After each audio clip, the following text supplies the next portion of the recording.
नमस्कार, आप देख रहे हैं दिव्य हिमाचल टीवी। मैं हूं आपके साथ वंशिता शर्मा। पेश है आप सभी के लिए आज का न्यूज बुलेटिन। शुरुआत करते हैं मेन हेडलाइंस के साथ। 10वीं में 78,573 छात्र पास, 9,500 फेल। हिमाचल प्रदेश स्कूल शिक्षा बोर्ड ने घोषित किया रिजल्ट। 10वीं के रिजल्ट में बेटियों ने मारी बाजी। मंडी की प्रियंका और देवांगी ने प्रदेश भर में हासिल किया पहला स्थान। वरिष्ठ भाजपा नेता गुलाब सिंह ठाकुर ने किया चुनाव लड़ने का ऐलान। भाजपा में मच सकता है बवाल। पवित्र मणिमहेश यात्रा में 21 दिन तक मिलेगी हेली टैक्सी सेवा। 2 साल बाद 19 अगस्त से शुरू होगी यात्रा। बद्दी के किशनपुरा में निर्माणाधीन सेप्टिक टैंक में डूब जाने से 2 सगे भाइयों की मौत। खेलते खेलते पेश आया दर्दनाक हादसा। स्कूलों और आंगनबाड़ी केंद्रों में अब सेब भी खाएंगे बच्चे। प्रदेश सरकार उपलब्ध करवाएगी पौष्टिक आहार।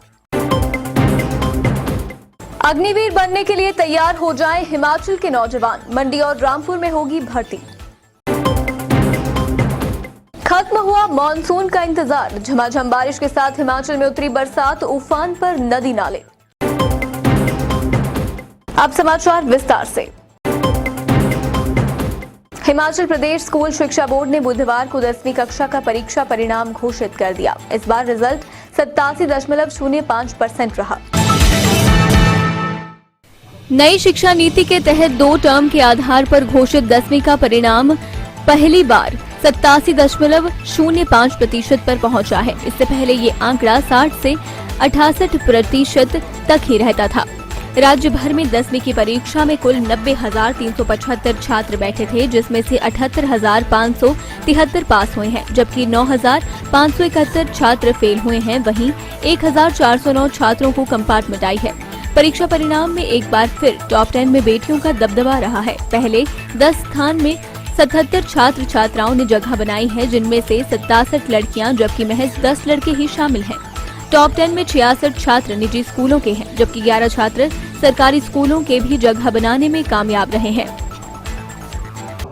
जो प्रतिशतता है वो 60s में रहती थी, लेकिन अभी का जो ये 2021-22 का रिजल्ट है, इसमें 87.5% ऐसा रिजल्ट रहा है।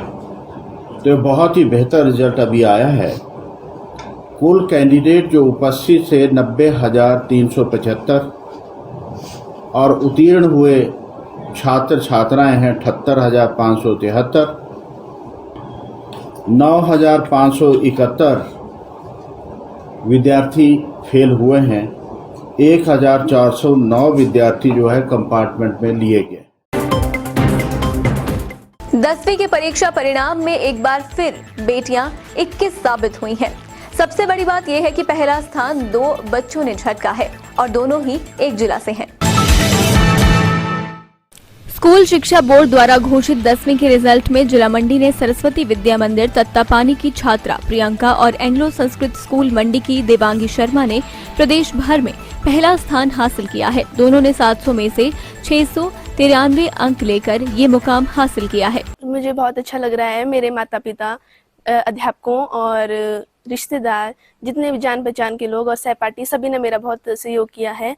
और मैं आगे यही बोलना चाहूँगी कि सभी अपने अपने लक्ष्य की ओर अपना 100% दें और उसमें अच्छा करें। मेरा नाम देवांगी शर्मा है। मैं खुद से बोलूँ तो मैं खुद ज़्यादा पढ़ती हूँ नहीं।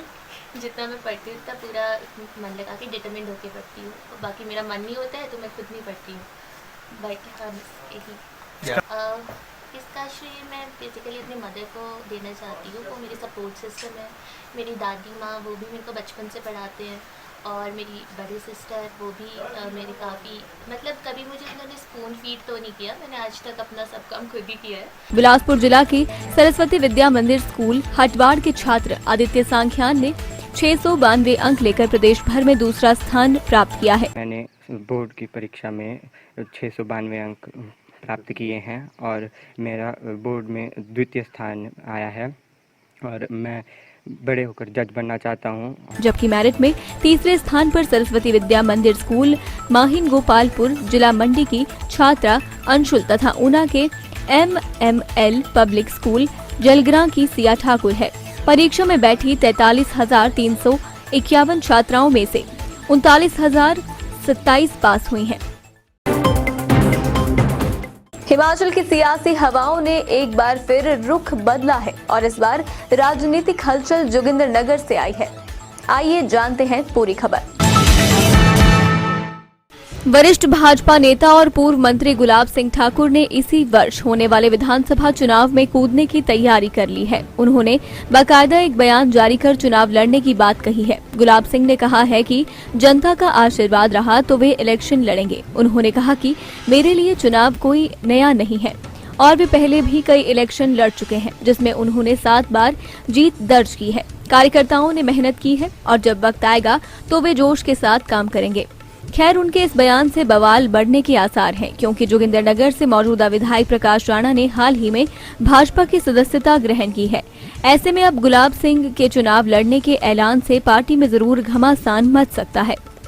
तो चुनाव लड़ेंगे, जनता का आशीर्वाद चाहिए, जनता का सहयोग चाहिए, प्यार चाहिए, मार्गदर्शन चाहिए। मेरे लिए कोई चुनाव नया नहीं होता। 10-12 चुनाव लड़े हैं, 7 चुनाव जीते हैं, कई चुनाव हारे भी हैं, बहुत कुछ सीखा है। अभी जब वक्त आएगा तो मुकाबला करेंगे। कार्यकर्ता भी जानते हैं कि जब वक्त आएगा तो कार्यकर्ता हमेशा खड़े रहे हैं और मुस्तैदी के साथ कार्यकर्ताओं ने हमेशा काम किया है, जिसकी वजह से समय पर जीत मिली है। 2 साल बाद 19 अगस्त से आरंभ हो रही पवित्र मणिमहेश यात्रा में इस बार 21 दिन तक हेली टैक्सी सेवा उपलब्ध रहेगी। प्रशासन ने इसके लिए योजना तैयार कर ली है। पवित्र मणिमहेश यात्रा में इस बार 21 दिन तक यानी 12 अगस्त से 2 सितंबर तक हेली टैक्सी सेवा मिलेगी। 2 साल बाद हो रही यात्रा में इस बार भारी संख्या में श्रद्धालुओं के जुटने की उम्मीद के चलते न्यास एवं प्रशासन की ओर से ये व्यवस्था की गई है। साथ ही हेली टैक्सी सेवा के लिए अधिक से अधिक 3 कंपनियों को यात्रा का जिम्मा सौंपा जाएगा। बुधवार को उपमंडल मुख्यालय भरमौर में एडीएम निशांत ठाकुर ने दिव्य हिमाचल टीवी को बताया कि हेली टैक्सी सेवा के लिए टेंडर प्रक्रिया आरंभ कर दी गई है। टेंडर में शर्त रखी गई है कि सेवा देने वाली कंपनी के पास 2 ऑपरेशनल 5 से 6 सीटर हेलीकॉप्टर वर्किंग कंडीशन में उपलब्ध हो। साथ ही सेवा के लिए वह नियमानुसार जो भी एनओसी लेनी हो वह समय पर ले लें। बता दें कि इस मर्तबा प्रसिद्ध मणिमहेश यात्रा 19 अगस्त से 2 सितंबर तक चलेगी। देखिए, जो विगत वर्षों में 2 कंपनियां हेलीकॉप्टर सर्विस प्रोवाइड करती थी। इस साल हमने जो टेंडर कंडीशन में थोड़ी सी चेंज करके इसमें लिखा मैक्सिमम 3 ऑपरेटर्स। वो कंडीशंस को देखा जाएगा कि 2 की या 3 देनी है, पर किसी भी हालत में 3 ऑपरेटर से ज़्यादा हेली सर्विसेज नहीं दी जाएगी। और इसमें कंडीशन दे दी जाएगी उनके पास 2 ऑपरेशनल 5 से 6 सीटर हेलीकॉप्टर्स वर्किंग कंडीशन में अवेलेबल हो और वो सारी जो नियमानुसार जो उनको कार्रवाई करने की आवश्यकता है वो अपने नियम और जो भी रूल्स रेगुलेशन एनओसीज वगैरह लेनी है वो संबंधित विभागों से वो लेकर हमारे पास बिड के लिए बोली डालें। TMT प्लस वाटर टैंक की दीवारें मोटी परत की होने के कारण मजबूत होती हैं, जिसकी वजह से एक्सट्रीम सर्दी या गर्मी में भी वाटर टैंक को कोई नुकसान नहीं पहुंचता। औद्योगिक क्षेत्र बद्दी में बुधवार सुबह एक दर्दनाक हादसे ने समूचे प्रदेश को हिला दिया। बारिश से गड्ढे में पानी भर जाने से 2 सगे भाइयों की डूबने से मौत हो गई। हादसे की तस्वीरें विचलित कर देने वाली हैं। बद्दी के किशनपुरा में निर्माणाधीन सेप्टिक टैंक के पास बुधवार को 2 बच्चे खेल रहे थे। इसी बीच पानी से भरे टैंक में दोनों की डूबने से मौत हो गई। भारी बारिश के कारण किशनपुरा स्थित राजकीय उच्च विद्यालय का निर्माणाधीन टैंक और मैदान पानी से भर गया था। गेट खुला होने के कारण बच्चे स्कूल मैदान में आ पहुंचे और खेलते वक्त दोनों टैंक में गिर गए। जब काफी देर बाद बच्चे घर नहीं लौटे तो परिजन तलाश में स्कूल के भीतर पहुंचे। इस दौरान उन्होंने एक बच्चे का शव पानी में तैरता देखा, जबकि दूसरा पानी में डूब गया था। मृतक प्रवासी बच्चों की पहचान 7 वर्षीय शाहनबाज और 4 वर्षीय महराज पुत्र आजाद अली चंदौली उत्तर प्रदेश के रूप में हुई है। डीएसपी बद्दी नवदीप सिंह ने बताया कि शुरुआती पड़ताल में निर्माण कार्य में लगे ठेकेदार की लापरवाही सामने आ रही है। पानी बारिश के बाद तीनों गया एक ही बार खेलने, एक ठुरा पता नहीं उधर चल गल पड़, दू ठुरा स्कूलिया में चल गई, गड्ढा लोहे में गिर गई। इसी तरह ठेकेदार खन के छोड़ दिया।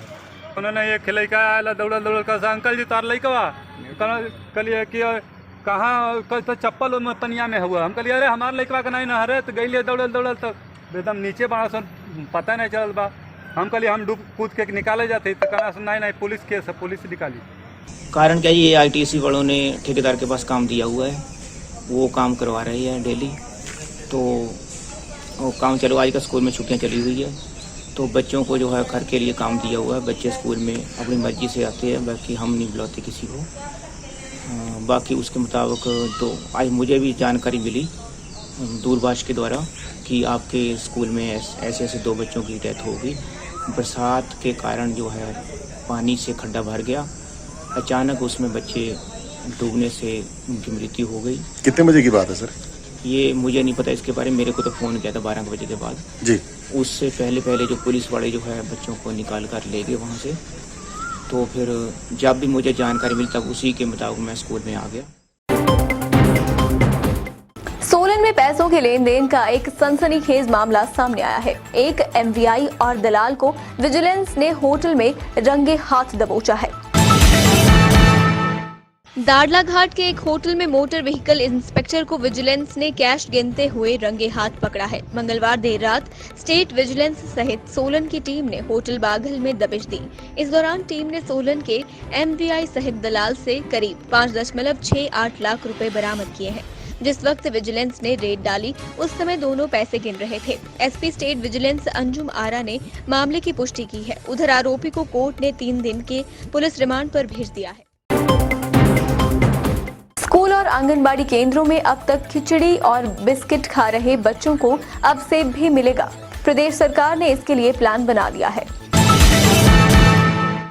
प्रदेश सरकार इस बार मिड डे मील के तहत प्रदेश के सरकारी स्कूलों, आंगनबाड़ी और बालवाड़ी केंद्रों को पौष्टिक आहार के तहत सेब भी उपलब्ध करवाएगी। इसके अलावा प्रदेश के सभी होटल कारोबारियों से भी आग्रह किया जाएगा कि होटलों में छोटी पैकिंग में सेब रखें ताकि पर्यटकों को आसानी से सेब उपलब्ध हो सकें। बागवानी मंत्री महेंद्र सिंह ने कहा कि इस विषय पर कैबिनेट में चर्चा की गई है। कुछ ही दिनों में शिमला जिला के पराला का प्रोसेसिंग प्लांट शुरू कर दिया जाएगा। इसमें शुरुआत में सेब कंसंट्रेटर पर काम किया जाएगा। हम कोशिश करेंगे इस बार कि मैंने वैसे कहा है कि कुछ सेब हम फसल ज्यादा होने की वजह से जो हमारे स्कूलों में मिड डे मील दिया जाता है वहाँ पर भी हम ऐसा विचार कर रहे हैं। कैबिनेट में भी मैंने इस बात पे एक चर्चा लाई थी कि इस पे विचार किया जाए। दूसरा, हमने हॉस्पिटल्स में भी जो है उस पे भी व्यवस्था करने का सोचा था कि वहाँ पर जो मरीज हैं जिनको हम पौष्टिक आहार के रूप में फल देते हैं उसमें भी हम सेब को जो है वहाँ पर देने का विचार कर रहे हैं। आंगनबाड़ी बालवाड़ी में भी जहाँ हमारे बच्चों छोटे छोटे बच्चों को पौष्टिक आहार दिया जाता है तो उसकी जगह भी हम ऐसा सोच रहे हैं क्योंकि वहाँ पर भी हम सेब जो है उनको देंगे तो उससे मैं ऐसा महसूस करता हूँ अपने तौर पे कि उससे बहुत ज़्यादा हमारे बच्चों को भी फायदा होगा, मरीजों को भी फायदा होगा। अग्निपथ योजना के जबरदस्त विरोध के बीच हिमाचल में अग्निवीरों की भर्ती खुल गई है। इसके तहत प्रदेश भर के युवाओं को फौज में जाने का मौका मिलेगा। हिमाचल के युवाओं का फौज में जाने का सपना अब साकार होने वाला है। केंद्र सरकार की अग्निपथ योजना के तहत मंडी, कुल्लू और लाहौल स्पीति के लिए अग्निवीरों की भर्ती 28 सितंबर से 9 अक्टूबर तक मंडी के पड्डल मैदान में होगी। इसमें अग्निवीर सिपाही, सामान्य ड्यूटी व अग्निवीर लिपिक, स्टोर कीपर, टेक्निकल के पदों को भरा जाएगा। सेना भर्ती कार्यालय मंडी के निदेशक कर्नल अवनीश नाथ ने बताया कि इसके अलावा हिमाचल के सभी पात्र युवाओं के लिए 12 से 21 अक्टूबर तक रामपुर बुशहर में अग्निवीर टेक्निकल के पदों के लिए भर्ती आयोजित की जाएगी। उम्मीदवारों के लिए पंजीकरण प्रक्रिया 1 जुलाई से 31 जुलाई तक जारी रहेगी। झमाझम बारिश के साथ हिमाचल में मानसून प्रवेश कर गया है। इस वर्ष सामान्य से 3 दिन बाद बरसात ने प्रदेश में एंट्री की है। हिमाचल में मंगलवार देर रात से जारी बारिश का दौर बुधवार सुबह तक चलता रहा। इस दौरान प्रदेश के अधिकतर क्षेत्रों में बारिश हुई। राजधानी शिमला और सोलन में सुबह से ही धुंध छाई रही, साथ ही रुक रुक कर बारिश भी होती रही। बारिश से तापमान में भी गिरावट दर्ज की गई है। सरकाघाट में सबसे ज्यादा 109 मिलीमीटर बारिश दर्ज की गई है। बारिश से नदी नाले भी उफान पर है। मौसम विज्ञान केंद्र शिमला के निदेशक सुरेंद्र पाल ने बताया कि प्रदेश में मानसून ने प्रवेश कर लिया है। इस वर्ष मानसून के सामान्य रहने का पूर्वानुमान है। प्रदेश में लगातार 4 दिनों तक भारी बारिश का अलर्ट जारी किया गया है। प्रदेश के सभी क्षेत्रों में बुधवार और गुरुवार को भारी बारिश और अंधड़ का ऑरेंज अलर्ट जारी हुआ है। 2 जुलाई तक प्रदेश में भारी बारिश और अंधड़ की चेतावनी जारी की गई है। चलते चलते में नजर डालेंगे आज की कुछ और मुख्य घटनाओं पर। देहरा में सामने आया भाजपा के बीच चला शीत युद्ध। सीएम के वर्चुअली उद्घाटन कार्यक्रम में विधायक होशियार सिंह पहुंचे। मंडल भाजपा ने किया बहिष्कार। पौंग का जलस्तर बढ़ा, बाथुदी लड़ी जाने पर प्रतिबंध। डैम के सभी रास्तों पर पुलिस ने लगाया पहरा। महतपुर बाजार में 2 गुटों के बीच खूनी संघर्ष, तेज धार हथियारों से हुई वारदात का video viral. Single use plastic का प्रयोग रोकने के लिए बनाई टास्क फोर्स, 1 जुलाई से लग रहा है प्रतिबंध। आज के न्यूज बुलेटिन में बस इतना ही। देखते रहिए दिव्य हिमाचल टीवी।